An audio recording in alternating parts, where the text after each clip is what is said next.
सब अलग हो सकते हैं, पूर्वज अलग नहीं हो सकते, और ये एकता की बात है, समानता की बात है, और ये होनी चाहिए इस देश में। और इस विचार को जब जीते हैं हम, तो आपस में नफरत दूर हो जाती है। हमारे पूर्वज गो रक्षक थे, गो भक्षक नहीं थे। हमारे पूर्वज अपनी मातृभूमि से प्यार करते थे, मातृभूमि के साथ द्रोह करने की कोई सोच भी नहीं सकता। वेल्थ की जर्नी जब साथ साथ चलती है तो स्वास्थ्य और समृद्धि का हम शिखर छूते हैं।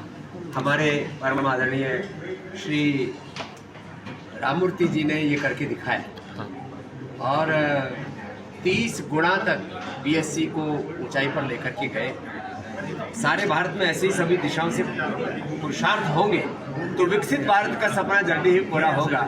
और देश के प्रधानमंत्री जी चाहते हैं कि भारत आर्थिक दृष्टि से पूरे विश्व का नेतृत्व करे, हमारा रुपए डॉलर से मजबूत हो। इसके लिए 10, 20, 25 साल लगेंगे तो सही, लेकिन एक दिन वो भी आएगा जब हमारा रुपया, हमारी करेंसी विश्व की सबसे मजबूत करेंसी होगी। और आर्थिक समृद्धि के साथ हमारे भीतर सांस्कृतिक आध्यात्मिक समृद्धि, शांति भी रहे।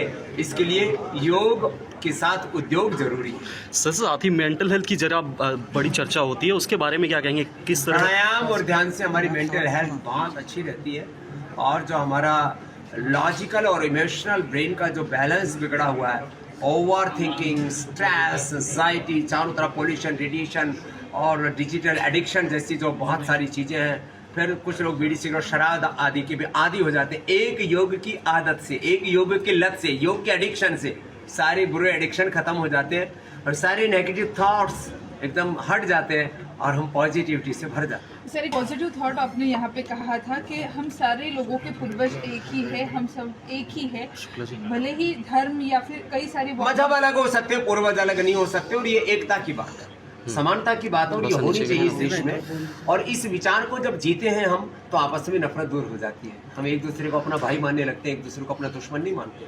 और जब पूर्वज एक मानते हैं और पूर्वजों के प्रति कृतज्ञता रखते हैं, तो हमारे पूर्वज योगी थे, रोगी भोगी नहीं थे। हमारे पूर्वज गो रक्षक थे, गो भक्षक नहीं थे। हमारे पूर्वज अपनी मातृभूमि से प्यार करते थे, मातृभूमि के साथ द्रोह करने की कोई सोच भी नहीं सकता। जब हम एक पूर्वजों को समान रूप से आदर देते हैं और अपने पूर्वजों को अपना आदर्श मानते हैं, तो राम के का रामत्व, कृष्ण का कृष्णत्व, शिव का शिवत्व वो हमें अपना लगने लगता है। तो इस देश के साथ हमारा जो इमोशनल कनेक्ट है वो और गहरा होता है। इसलिए हम सबके पूर्वज एक है, मजहब अलग हो सकते हैं, ये विचार राष्ट्रीय एकता, अखंडता, संप्रभुता के लिए जरूरी है। और ऐसा होने से इस देश में जाति, वर्ग, समुदायों और मजहबों के नाम पर जो भेदभाव की दीवारें खड़ी कर दी गई वो उठेंगी। लेकिन सर, जिस तरह आपने हिंदू राष्ट्र की बात की, उसे असंवैधानिक बताया गया, कैसे? नहीं, देखो, हमारा संविधान क्या सिखाता है? संविधान सिखाता है साइंटिफिक टेम्परामेंट रखो। तो ये साइंटिफिक टेम्परामेंट है कि हम सबके पूर्वज एक है। जिसका संविधान हमें सिखाता है राष्ट्र की एकता, अखंडता, संप्रभुता और राष्ट्र की समृद्धि को, राष्ट्र के हित को हम सर्वोपरि रखें। तो जब हम एक दूसरे के साथ एक होकर के जिएंगे, और हिंदुत्व ये कोई मजहबी भाव नहीं है।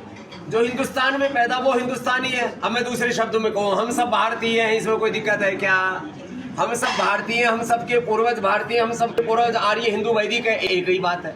अब कुछ लोगों के जिनके रिलीजियस और पॉलिटिकल एजेंडा है, वो लोगों के पेट में दर्द होता है, वो कपालभाति अनुलोम विलोम करे, पेट और दिमाग ठीक है। सर, साथ ही साथ अयोध्या राम मंदिर के बारे में भी चर्चाएं सामने आ रही है, जिस तरीके से चंदा चोरी के आरोप जो किए जा रहे हैं। देखिए, ये दरअसल क्या है, लोगों की धर्म में अनास्था पैदा करना ज्यादा बड़ा मकसद है। बाकी जो चोर है उनको सलाखों के पीछे डालो, जेल में डालो, फांसी पे लटकाओ। न राम मंदिर में चोरी होनी चाहिए, न देश की संस्थाओं में चोरी होनी चाहिए, न राजनीतिक चोरी होनी चाहिए, न धार्मिक चोरी होनी चाहिए। चोरी चकारी तो हमारा स्वभाव ही नहीं है। तो देश तो सत्य का और सदाचार का है, सत्यमेव जयते यदो धर्मस्ततो जयः।